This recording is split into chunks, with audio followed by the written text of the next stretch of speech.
कोणास है एक संघर्षर माटी साम्यवादी आंदोलन ये है मूल पीठ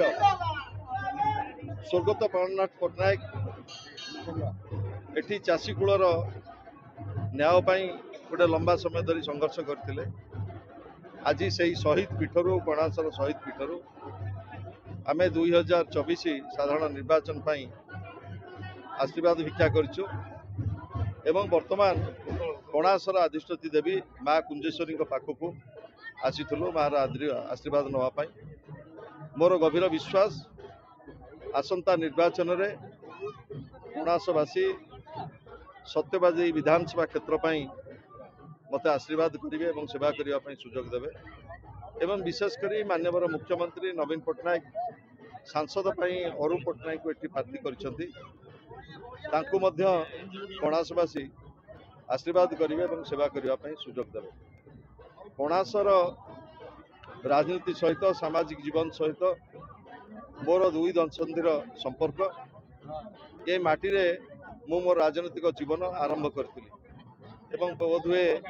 माँ कुंजेश्वरी कृपा मु पुणी थे से माटी की फेरी आसी सेवा करने एवं मोर विश्वास कणासवासी मत आदरी ने पुओ भली स्नेह देवे माँ मैंने पणत कानी मत घोड़े रखिए युवक छात्र माने मो सहित ये साधारण निर्वाचन में मो सहित साथी होके जिवे एवं मुरबी मानकर आशीर्वाद नहीं यही सत्यवादी निर्वाचन मंडली